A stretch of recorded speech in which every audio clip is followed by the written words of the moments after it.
Hello guys, this is Cesar Creates, and welcome back to my channel. And welcome to the very special episode of the Elm Hill City Zoo, because today we'll be adding the first animal from the Grasslands Animal Pack to our zoo, and this is none other than the maned wolf. And our new maned wolf will live with another very special animal that we actually didn't have a chance to add to our Elm Hill City Zoo before, and it actually gets an interspecies enrichment from living with the maned wolf, and I thought it would be fun to add those guys together. I am of course talking about the giant anteater, but more on that later, because now let me give a huge thanks to Frontier for providing me with an early access to this new DLC once again. Thanks to that, I was able to build this habitat a bit earlier and also publish it a bit earlier, because Frontier allowed us to publish our videos a day before an official release of the DLC. So if you are watching this video and you are wondering if you missed the premiere of the DLC, no you didn't, it is still out tomorrow for everyone to enjoy. So exactly as with previous DLCs, I was able to record 3 videos during the early access time, and those 3 should be now out on my channel for you guys to enjoy. The first video is an overview of the Grasslands Animal Pack. We are taking a close look into all of the new animals. It is quite a lot of them this time, because we have 7 habitat animals and 1 when it comes to the butterflies, but those are 5 different species of butterflies, so it was a lot to cover. So if you like to see this video, we are taking a look at all the babies, some behaviors, Zoopedia facts. Definitely check it out, the link will be down in the description and on the screen right now. The second video is an overview of the free update 1.12, and I also do a quick tutorial on how to set up my favorite feature of this entire free update, which is the guided tour. So I give you guys the quick tutorial on how to do it in case you'd like to learn. The video will be also down in the description and on the screen. And the third one is of course a new habitat in our Elm Hill City Zoo. I really wanted to build for the maned wolf, because I thought that this is an animal that many people, including me, were waiting for to be added to the game, and it is finally here and it is beautiful. I love this animal so much, so I really wanted to add it to our zoo. So thank you Frontier, because you gave me the early access. I was able to do so much. It was quite a busy weekend, I must say. Quite a lot to record, quite a lot of editing, quite a lot of different YouTube stuff, so I am quite tired right recording this, but very satisfied that I was able to pull this off. This voiceover is the last thing that I need to do, and then I'll be done with all of my content covering the new DLC. So yay, I did that again. A little pat on my shoulder. I always like to record this first video as soon as I am possible, the first speed build, for you guys, to give you guys some inspiration about the animal, about the habitat for an animal that you'll be probably building for when you'll download your DLC. So I always have a bit of, hard time choosing which animal I should go for. Last time it was sort of easier because we had the bats introduced to the game. The first time we got the flying animals, so I knew that everyone will be very curious about this and will want to check it out and build for the bats themselves. That's why I decided to go for a bat house. But this time I wasn't very convinced on what I should start with. I actually thought about building for an emu, to be honest, because I was waiting for emu to be added since the beginning of Planet Zoo. So I don't know, it was between emu and armadillo, to be completely honest. But then I was recording my overview video of the new pack, and I was reading for you guys those facts from the Zoopedia for the maned wolf, and I realized that it has the interspecies enrichment from living in one habitat with capybara and the giant anteater. And I thought to myself, we still don't have a giant anteater in the Elm Hill City Zoo, so why not do this? this. It would be so cool to have those two guys together in one big habitat in the zoo, and this is basically what I decided to go for. This is actually a very popular combination in zoos. I didn't quite know that, but when I started to Google it, checking for it, the maned wolf is very often housed with either the giant anteater or the lowlands tapir, not the Baird's tapir. That's why they don't get the interspecies enrichment in the game. They are often kept with the lowlands tapir, which lives in, I think, sort of like a similar area to the maned wolf. That's why they probably are, kept together. But yeah, the maned wolf, as I told you guys in my overview video, is an omnivore, and it actually isn't a wolf. It is only called a wolf, but it is an entirely different species. It sort of reminds me more of a fox when I'm reading about it.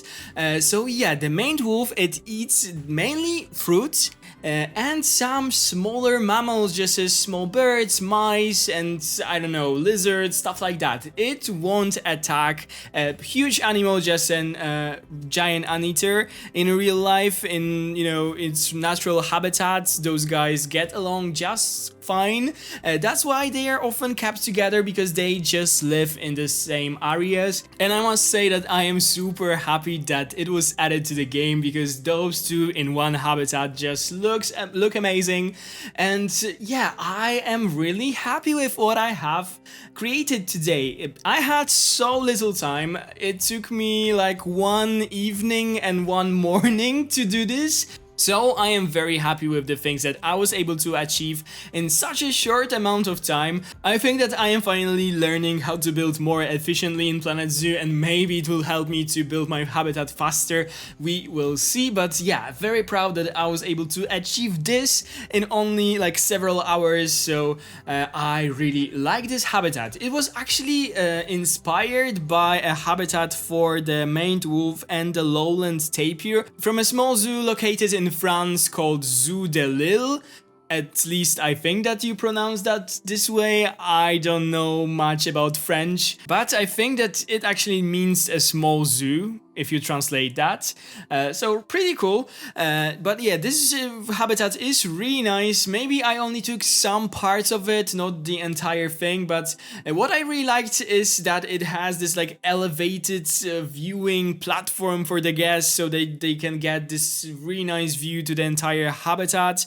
And this really inspired me, as well as the rock planters that you'll see later in the video. I really love this detail of this habitat, so I really wanted to recreate that. But yeah, more on that later.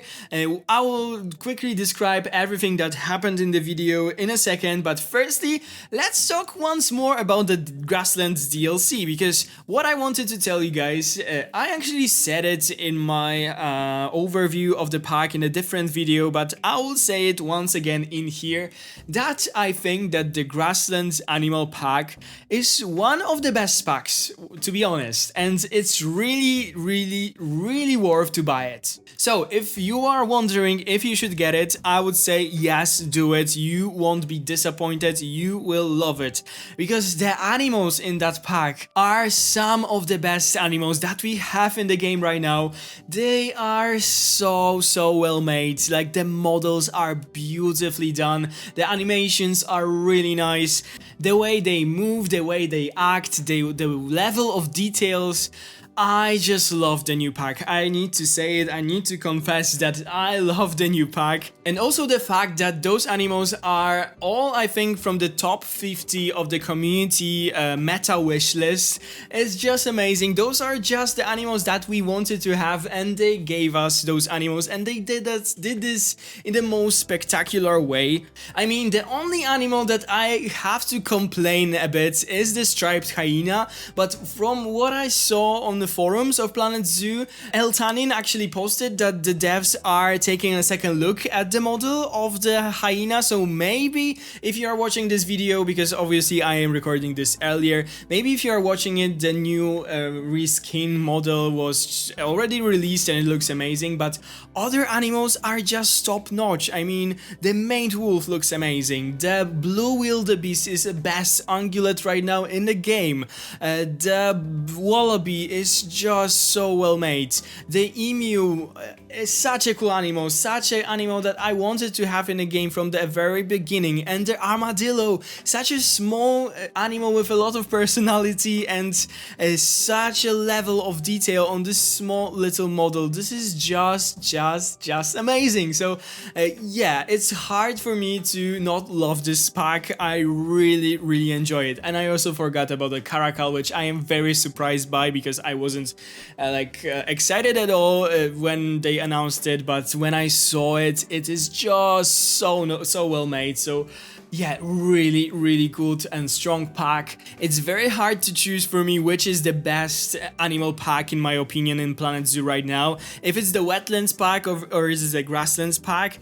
The Wetlands had some really like iconic animals that we wanted, such as Platypus, Capybara, the small-clawed otter, which are all amazing. But when it comes to the level of detail of the models, I think that the Grasslands pack wins. So if you guys are wondering if you should get it, go and get it. You won't be disappointed. And if you will come back here and comment down under my video and yell at me, you can do it. I mean, I will be fine with that. Also, before we'll talk more about the habitat, one more thing. We are almost on 12,500 subscribers. So if you guys would like to give me a little pre-Christmas gift and subscribe to my channel if you haven't already, you are so welcome to do so. I would really love to, hit 13,000 as a Christmas present. It would be just amazing. Just my little Christmas wish. If you can make it true, it would be amazing. And welcome to all the new people here, because many new people joined recently. So thank you for that. Thank you for subscribing. Thank you for watching. And if you would like to follow me maybe on other social media, all the links are down in the description. You can follow my Instagram. We are over 4,000 subscribers. There are followers on Instagram, right? So we are over 4,000 followers on Instagram right now. We have also the Facebook, we have Discord server, and we have Twitter. I am more and more active on Twitter. I started to like Twitter. It was so new for me when I started, but right now I am using it quite a lot. So if you like to follow me there as well, you are welcome to do so. Okay, let's finally talk about the habitat. So, the new DLC is called a Grasslands Animal Pack. And what I really wanted to achieve here is a grassland inspired by, I don't know, Patagonian grassland, something like that. Trying to sort of mimic the natural habitat of those animals. Not using too many trees, just focusing on different grasses, different, I don't know, smaller like hills. We'll have those small water section and so on.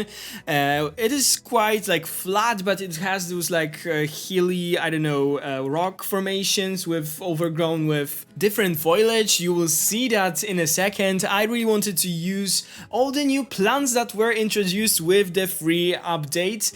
I really love those plants. Again, some of the best plants in the game. They are so versatile. You can use them in all of your habitats. Despite the, I don't know, climate, the biome and so on, I think that they suit all the habitats. So amazing plants. There are grasses, just as the name of the pack.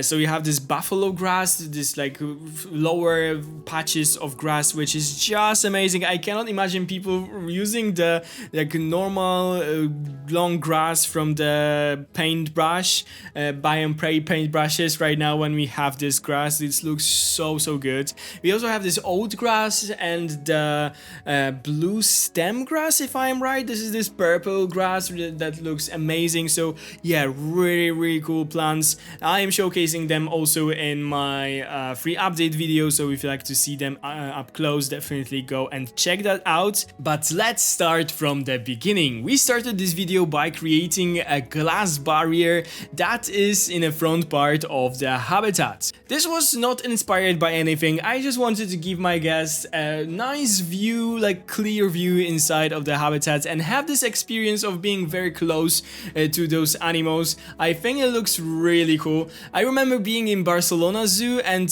from what I remember, they have this like glass barrier from the giant anteater as well, and I was able to, you know, just stand next to the giant anteater, and it was so cool. And so I really wanted to give my guests the same experience. And yeah, I also added in between those glass barriers some of the rock formations that I created from the wombats. I just wanted to make it look a bit more interesting, a bit more like themed, sort of like you were entering this South American like land or something, with some foliage on the path, and you know, those rock formations. I think it looks really cool. Also in this area we'll also be adding the armadillo, so we'll have this little grassland section in here in this part of the zoo. After that, I added the elevated path on the other side of the habitat. I made sure that it is more or less like 2 meters, not to make it too high, and I added those gray planks. Like, I surrounded all of this path with those gray planks. This is totally inspired by the Zoo de Lille that I took this habitat from.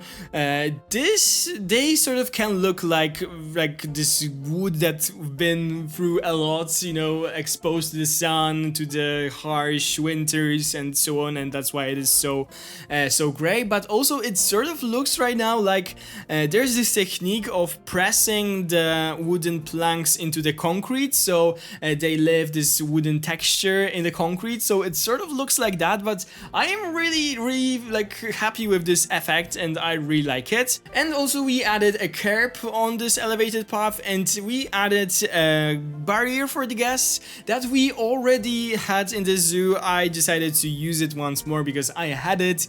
I don't want to have like 10,000 different, you know, fence designs in the zoo, and also I was running short on time, so I decided to use the resources that I already had in the zoo. Also, I forgot to mention that I was finally able to create my own like hot wire, or this electric executed, I don't know, thing that is on the top of the fences. It is so typical for zoos because a new building piece was introduced to the game. This is actually a pole because we have those new signs for the butterflies, and to make them higher you can add this pole, but this is such a tiny thin metal piece that it looks like perfect as those wires, so that's why I really wanted to add it and use it here in the zoo. So we have those wires at the top of our glass barrier, and we have them also on the other side, like so the animals, mainly the wolves, because the giant anteaters can't jump so high, but the wolves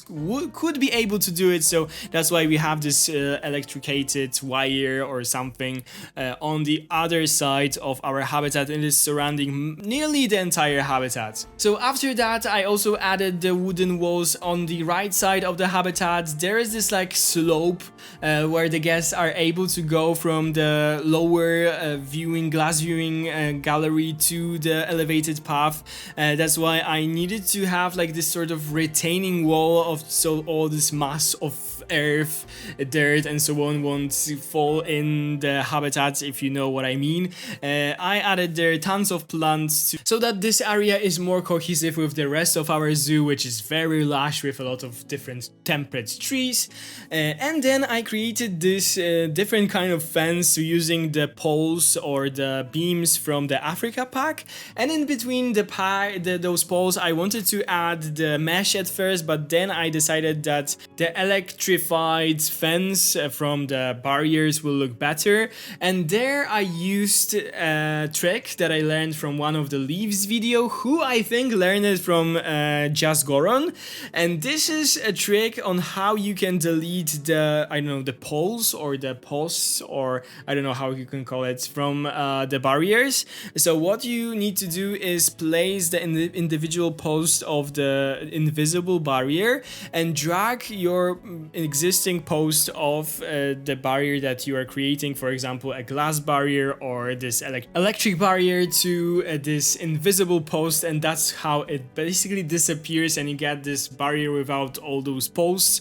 It is so cool sometimes when you don't want to hide those posts because you have, for example, I don't know, thinner objects and you are not able to, as I had this problem here, that's why I decided to use it. Then I created those holding areas for the animals using the wood from the conservation pack. This was also inspired by the habitat from Zoo de Lille.